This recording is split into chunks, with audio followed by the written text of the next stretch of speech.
talk to A.Toni Lewis, who's the founder of FAME, the Foundation for the Advancement of Music and Education. Toni, welcome to Let's Talk.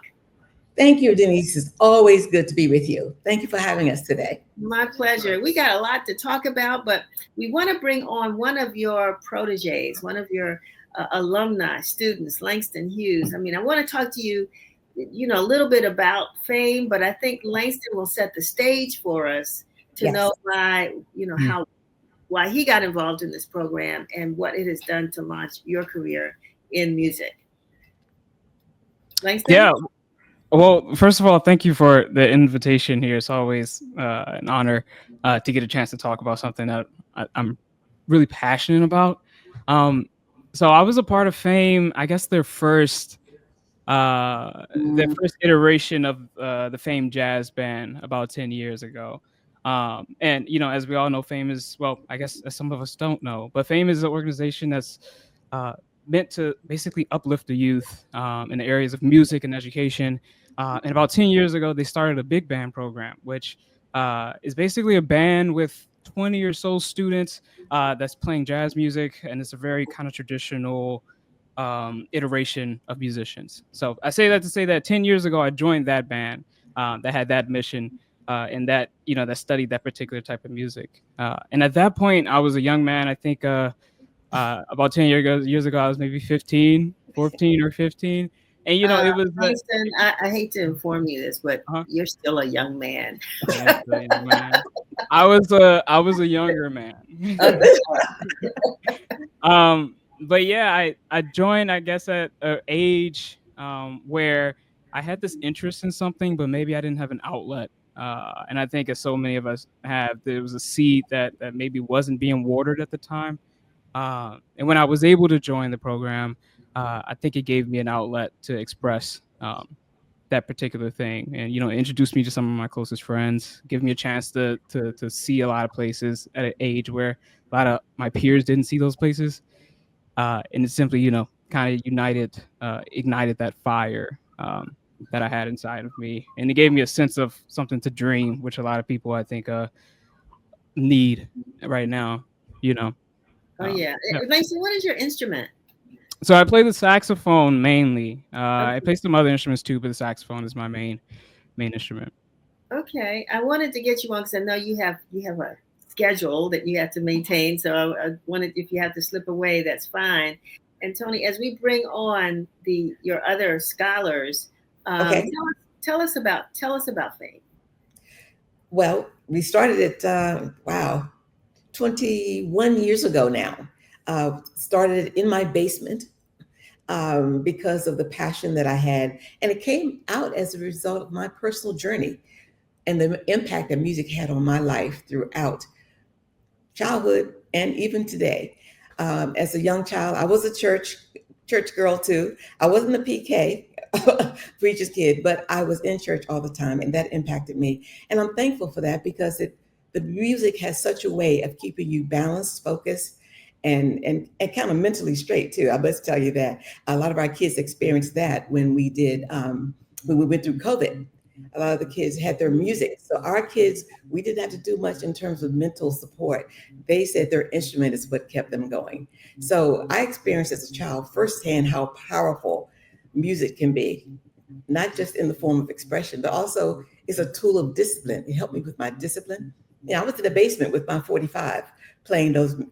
All right, don't say anything about my age. But anyway. I'm not going to say anything. Those 45s kept me going. It kept me motivated with those powerful songs, Jerry Butler, Only the Strong Survive, and Marvin Gaye, and all those folks. That helped me as a student in college. I was a very introverted kid, but the music just made me feel awesome. It made me feel good, and it kept me going. So in addition to that, I also realized how important it was to have access to mentors and good teachers for academics. So I've said to myself, if you could put that combination together, that would be an awesome pivotal point for young folks if they had both. And so as I was going through it and learning more about music, by the way, I'm not a practicing musician. I don't play any instrument, but I hear them all in my head, as my Okay. students will tell you. Um, and it's helped a lot. So we make that combination, and as my board member says, we feed children for the future. We're feeding them for the future. We may not be giving them their any meals right now that they eat, but we prepare them to be supportive and preparing generational wealth for themselves and for the future. So that combination is what has gotten us to this point. 21 years this year. And we're also going to be celebrating, by the way, Denise, our 10-year anniversary and reunion for the famed jazz band program, which Langston started talking about. We started Right. it here in the basement, I better at my home, with at Nat Adderley Jr. Oh, yes, yes. Yes, who was the music director and arranger and writer for Luther Vandross. He came here for 2 years and invested strongly in our children. And that base has kept us going and is keeping us going today. So So we want to be, give a shout out to Nat for thank you for helping us get to this 10 year. so be the proud mentor, Tony Lewis, and introduce the other two scholars or that you have, your mentees that you brought on. Introduce them to us, if you Okay, will. I'm going to give you their name in a little bit of something, but I want them to actually tell you what they're doing and what's going on with them right now, too. First Yes, is yes. it's Julian Wilson. He plays keyboard, piano. He directs. He's also graduated from Berkeley in 2022 as a That's the scholar. Berkeley School of Music in Boston. In Boston, yes, yes. And he graduated at top of his class and he graduated early. So he's really invested. And he is here at Fame teaching, in addition to doing his business, personal business. He teaches our young folks Wow. music technology, et cetera. Then I'm going to introduce Ella, then you all can kind of hand off, right? And Right. then Ella uh, graduated in 23. Okay, 23. So she's at Berkeley College of Music right now. And she's working on her degree. So I'm going to ask both of them. We'll start with Julian to tell us about a little bit about your experience here and what you're doing, which is very important. I'm very proud of all of them. Well, greetings. As Ms. Tony said, my name is Julian. It's a pleasure to be here. Yeah, my relationship with Fame. First of all, I was a student of the Fame program. I graduated with Langston in 2019. I joined the program in 2017. And right after graduation, we encountered a pandemic. And so Ms. Tony brought us right back in. And so we got to work. We recorded two projects. And so one, I was a student of the program we recorded, and then we did another project during the pandemic with our students at the time. And that was recorded and produced entirely in-house. And since then, I've stuck around. As Tony mentioned, I work, we have a couple technology labs throughout the county, and I do some technology work. I'm also the artistic director for our Fame Jazz Ensemble, which falls underneath the Fame Jazz Band umbrella. So the main jazz band program has between 20 and 35 students at any given time. And the ensemble is our traveling arm. And so we travel and we played Lake Arbor Jazz Fest, and we do a lot of events. We actually did the Informer's 60th celebration not too long ago. That was this year's current batch of students. So I've come back. Langston had that position for a while, and then since he's in New York, I picked up that torch, and we're still, moving the ball forward. And in my own personal, like Ms. Tony mentioned, I graduated from Berkeley in December of 2022. I was a teacher for a little bit. I taught in DC for a year, and I'm spending a lot of my time now just freelancing.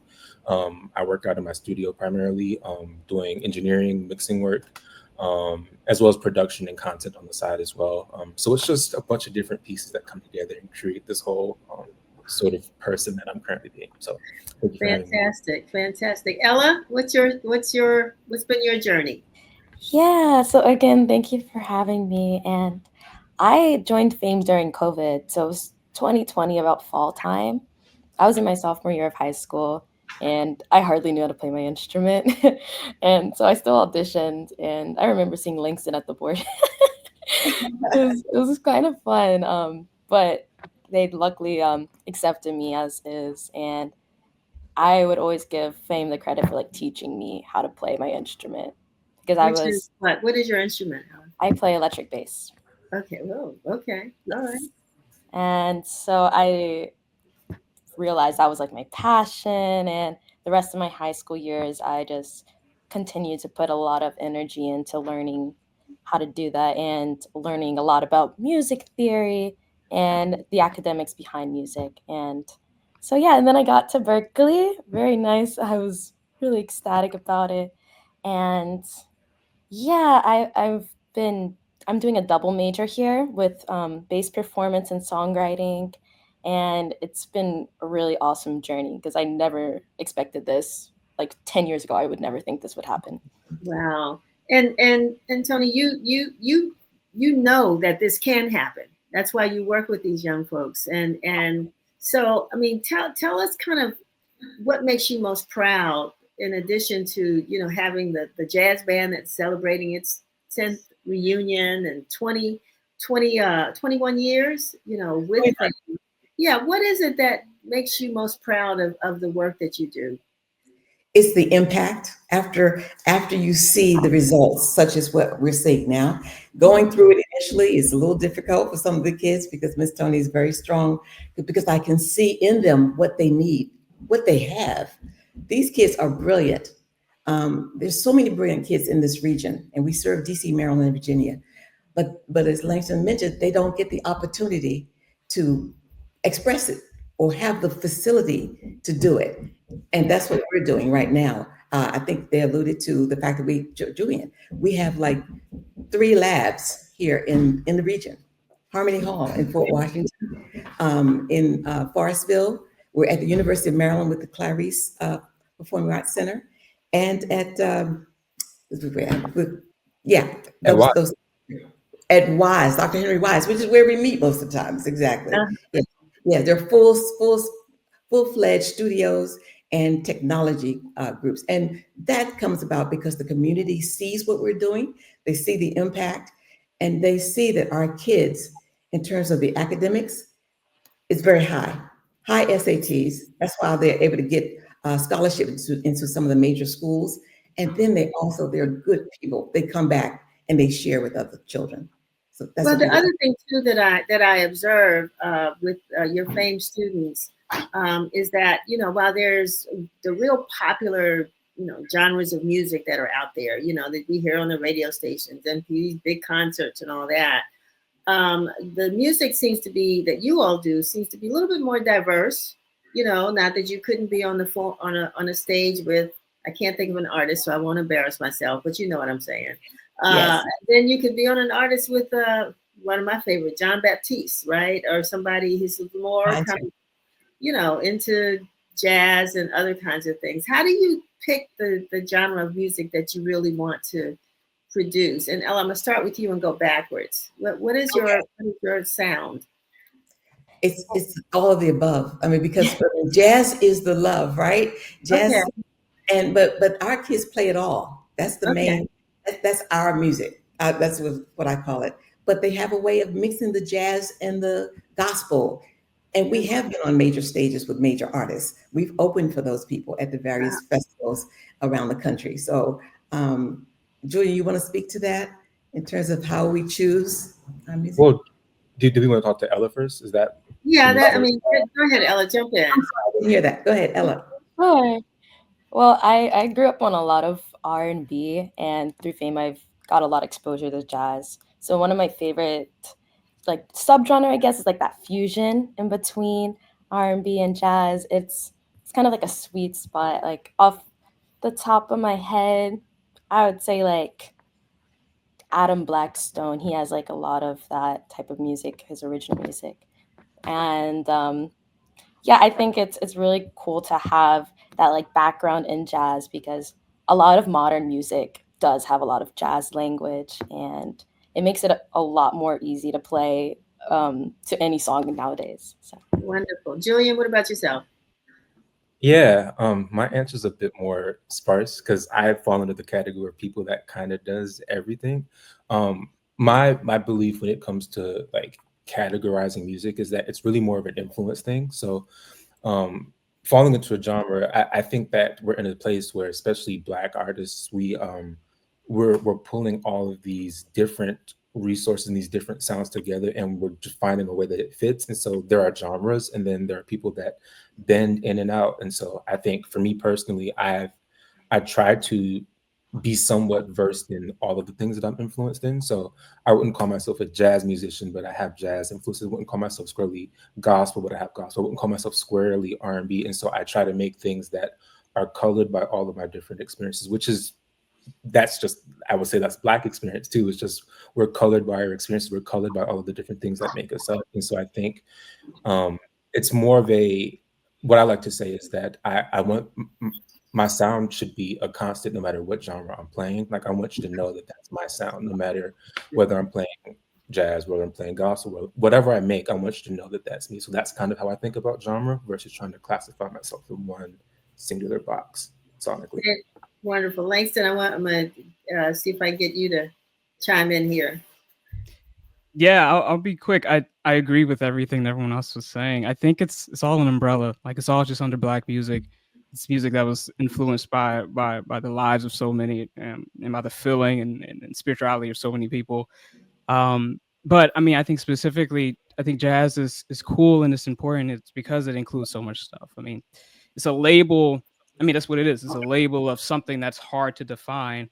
But at the root of it is skills that a lot of music requires, like improvisation and working with other people and being able to be selfless enough to work as a group. And these are all skills that are very specific in jazz music, but it also applies to all types of music, especially Black music. Yeah. So, I mean, I guess that's my answer. But in general, it's just an umbrella. It's all the same thing. We're just trying to express something that's inside of us, and putting labels on it can make it a bit difficult sometimes. So we just try to do everything. Same notes, right? Yeah. You told me. So tell me, how are you going to celebrate, the two significant milestones of fame? Anything special, and can the community participate? Absolutely. We're going to be at the University of Maryland Samuel Rigg Center on July 26th. And it's going to be all things fame. And my alum, I call them my alum, they will be performing. They're creating the event. And we're going to have a dinner, and we'll have some performances. And we're in the process of deciding on who our awardees are going to be. But after the dinner, we're going to go outside into the garden, and we're going to have a jam session with a lot of our graduates. Wow. And about 40 or some of them. And we're just going to have a good old time. And we want everybody to come out, get your ticket, come be there, because the timing can't be more important, I must tell you, with the challenges that we've experienced recently, with the reductions in funding, in grant funding and other resources. So we need all the people who've been a part of the fame experience, and those people throughout the community, DMV, we need to support. And I know you'll be there, Denise. Toni, I'm looking at the dates. I think I might be out of the country, but if I'm not, I will definitely be there. I think I come back like 2 days later. I think I come back on the 28th. You always represent, so I appreciate that. Yeah, we will definitely have somebody there. But we want to put on the screen too how people can support fame. So is there a email address or yes, website? our website. Yes. Okay, there we go. Yeah, there you go. The website is the most important one right there, famemusic.org. And we have all of our events listed, and it has detailed information and tells you a little bit about all the things we've talked about today and how we gotten where we are and our plans for the future. We're growing, and we need major support from everybody.